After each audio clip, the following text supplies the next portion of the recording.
Hello everyone, Vita's A back again today with something a little bit different. Today I'm going to show you how to play Uno Uno solo mode by yourself. Uno by yourself, basically, if you want to.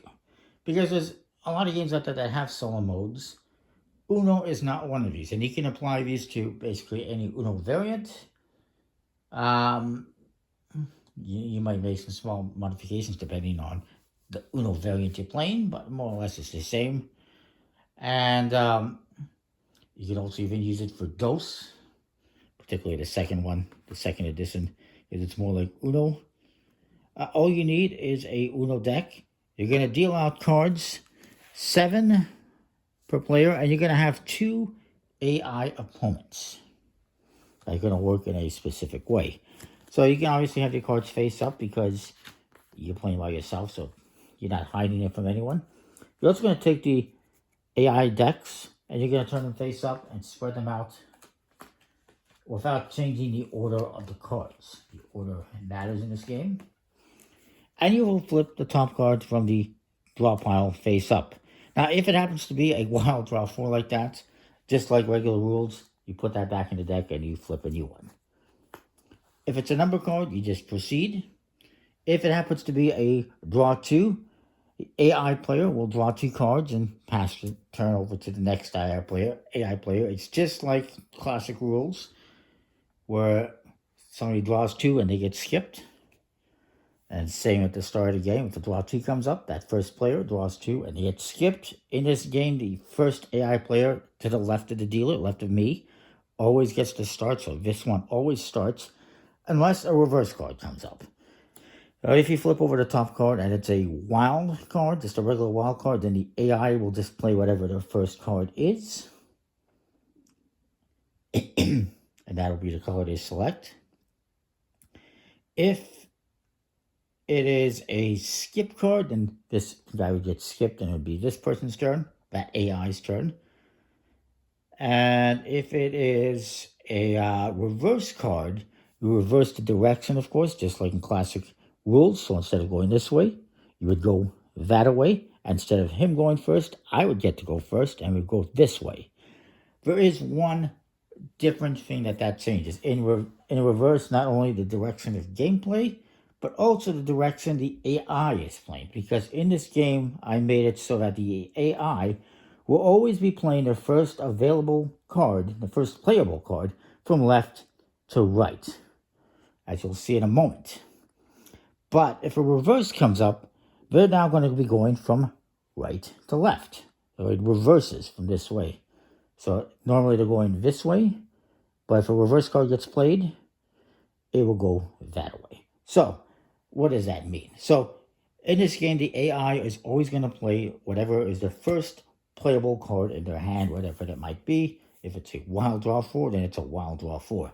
So in this case, the first playable card on the yellow 6 is actually a yellow 6. You go up to the next AI, their first playable card is a 3. When it comes to me, I can play whatever I want. I only really have one playable option, so I'll play this.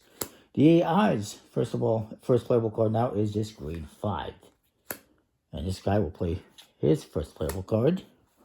And then it comes to me, and I will play this 1. Now he has to play this 1.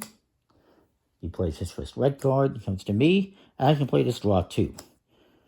And he will draw 2 cards. He will always add it to the end of their line. If we're going in reverse, then he's going to add it to that end. And they get skipped. So now this guy's going to go. He plays this card. Comes back to me. What's interesting is I can kind of... There's a little bit of strategy, a little bit of gaming the system, if you will. Because I played this 4. Now he cannot play, so he has to draw a card. And he may or may not be able to play. Same with him. But I could have played this 0 or this 2. I can play the 2. I could play this 0. Then he would play this 0. Then he plays that blue skip card, and I get skipped. Do I really want that? No. So I'm going to play the 4. Now the AI cannot play. They draw a card. It's not playable. That's it for the turn. Now it's number 2's turn here. And he does get a playable card. If he can play it, you play it. I play this. Now he's going to play the 0. Now he's going to skip me. And he will play the 9. He cannot play, so he draws a card. And now he can. No, sorry. That's my mistake. I'm thinking green because I have a green that I'm going to play. Unfortunately, he's going to change that on me to a yellow. He cannot play again, so he draws a card. And he plays. I cannot play, so I draw a card. And I get one. He draws two. He's going to play. His first playable card is a draw two, unfortunately for me. Now, in this game, there's no Uno penalty. You don't have to say Uno. And you don't have to penalize yourself for saying Uno. We just skip that. You keep going around the table like this until either you or one of your opponents goes out. If this guy goes out, for instance, then he's going to collect all of my points and his partner's points. But if I go out first, then I collect all of their points. And as for classic rules, it's the number of cards are worth face value. The special cards, reverse, skip, and draw two are worth 20 points. And the wild cards are worth 50 points. Whoever gets to X amount of points first wins the game. It's basically a race. You're trying to get to that goal line before your opponents do. And yeah. Now, one little addition that I made is if, let's say, we had this set up like this. And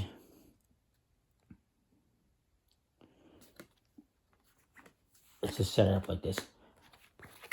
If my AI, the AI here plays this draw two, if he has a draw two as his first playable card, he can actually stack that and force that on me.